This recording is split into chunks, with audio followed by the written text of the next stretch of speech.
শ্রী শ্রী ঠাকুর অনুকূলচন্দ্র চৌকিতে বসে প্রসঙ্গক্রমে ভক্তজন সঙ্গে সান্নিধ্যে তিনি প্রসঙ্গ করতে করতে বলছেন, আমি তখন হিমেদপুরে ছোট ছিলাম, আমি একদিন বিস্মিত হয়ে গেলাম।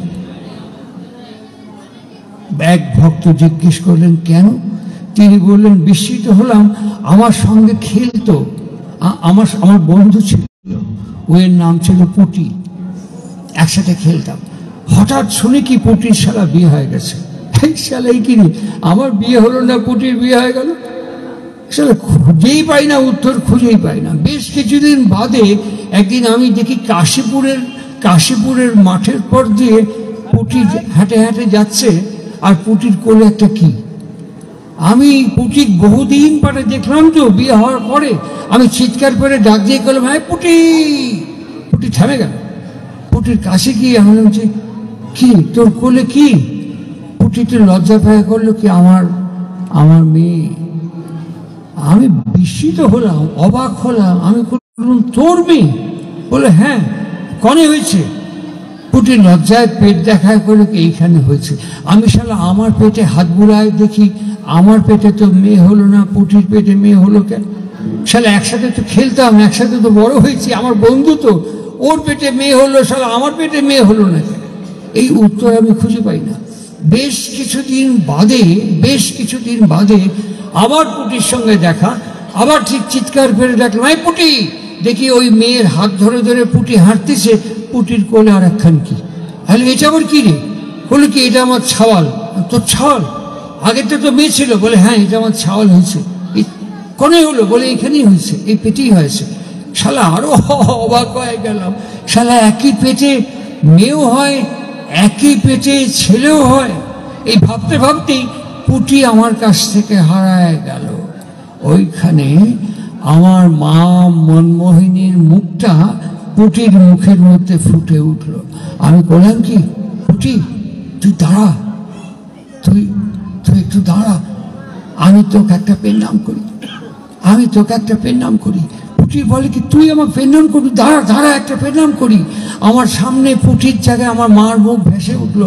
ওই মার পেটে আমি, খ্যাপা, বাদলা 3 ভাই জন্মাইছি। আমার ঘরের এক বোন খুকি ওই মার পেটে জন্মাইছে। পুটিও যা, মাও তাই, মাও যা, পুটিও তাই। সারা সেই থেকে আমার বোধ গজায় গেল, মেয়ে মানুষের না একটাই পরিচয়, তা হলো মা। মেয়ে মানুষের একটাই পরিচয়, তা হলো মা। সে ছোটই হোক আর বুড়াই হোক, একটাই পরিচয়, মা। আর মা মানে যে আমাদেরকে পরিমাপ করে নিয়ে আসে, মা মানে যে আমাদেরকে মেপে নিয়ে আসে, মা মানে যে আমাদেরকে পরিমার্জিত, পরিশীলিত, সংস্কৃত করে আমাদেরকে উদ্বর্ধিত করে তোলে, তাকেই তো মা বলে, মেজার করে যিনি। ঠাকুর অনুকূলচন্দ্রের প্রসঙ্গক্রমে কথোপকথনে কথাগুলো যখন শুনেছি, যত বড় হয়েছি, যত বেড়ে উঠেছি, আকাশের দিকে যত এগিয়ে যাচ্ছি, মাটির ওপরে দাঁড়িয়ে থেকে, তত আমার বারবার মনে হয়েছে আমাদের এই পরিমাপনের বিজ্ঞানের মধ্যে বোধহয় কোথাও গণ্ডগোল হয়ে যাচ্ছে। আমাদের এই পরিমাপনের বিজ্ঞানে বোধহয় কোথাও একটা ফাঁক এবং ফাঁকি থেকে যাচ্ছে।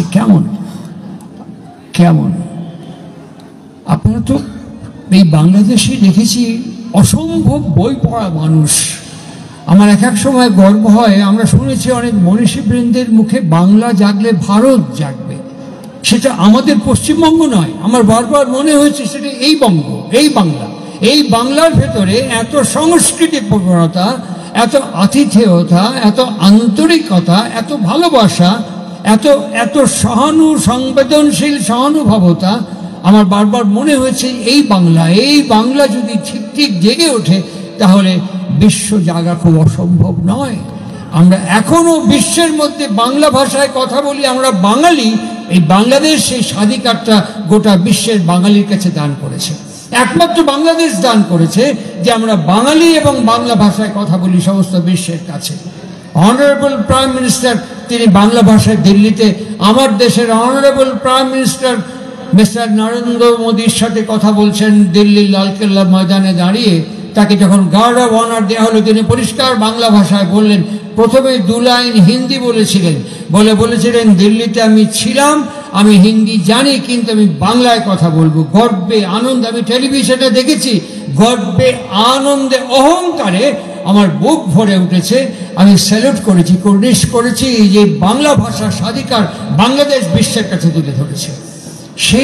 সেই বাংলায় আবির্ভূত আমার গুরুদেব শ্রী শ্রী ঠাকুর অনুকূল চন্দ্র, সেই বাংলার মাটিকে বুকে ধরে, বাংলার বাতাসকে প্রাণে ধরে, বাংলার সমস্ত কিছুকে আত্মীকৃত করে আমার গুরুদেব শ্রী শ্রী ঠাকুর অনুকূল চন্দ্র, তিনি আমাদের কাছে পরিষ্কার ভাষায় বলছেন যে এই পরিমাপন প্রক্রিয়ার কথা ভুল হচ্ছে না তো।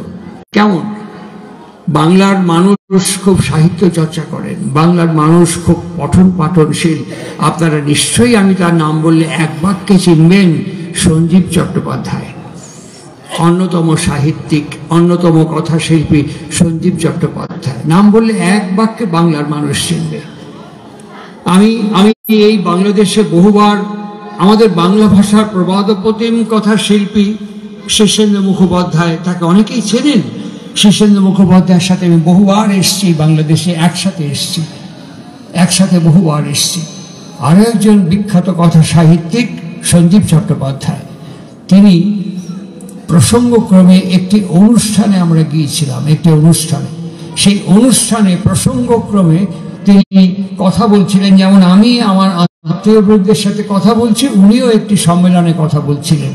কথা বলতে বলতে উনি যা বলছিলেন, আমি ওখানে বসে বসে শুনতে আমার মনে হচ্ছিল এই কথাগুলোর যে এসেন্স, যে সারবত্তা আমার গুরুদেব কত আগে কোন সময়ে এই বাংলার মাটিতে উচ্চারণ করে গেছেন।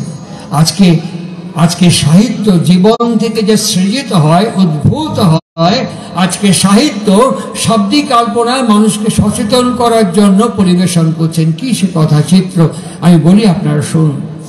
তিনি বলছেন যে একটি পুরুষ এবং একটি নারী, অর্থাৎ স্বামী স্ত্রী সদ্য বিবাহিত হয়েছে।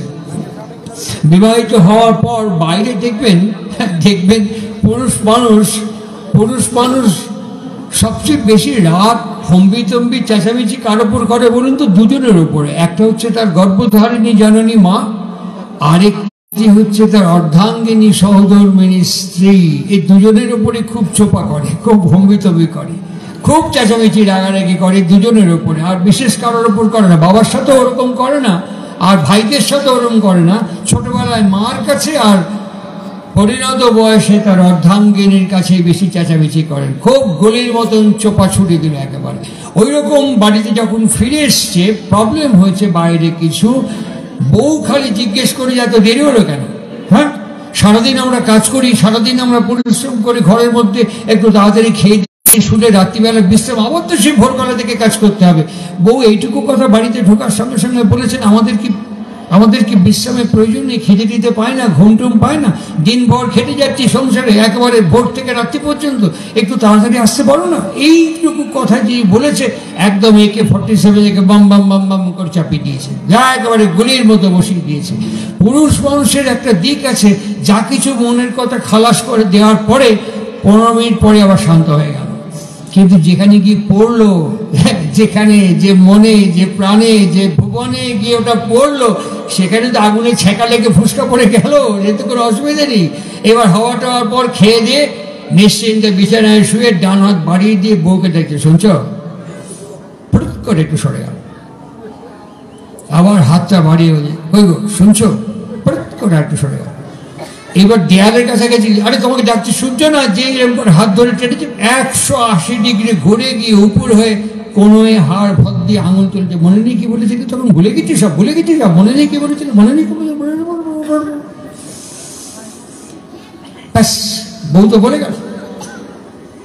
তারপরে আমার বায়োলজিক্যাল নিডস, আমার জৈব চাহিদা, আমার জৈব প্রয়োজন মিটিয়ে নিলাম।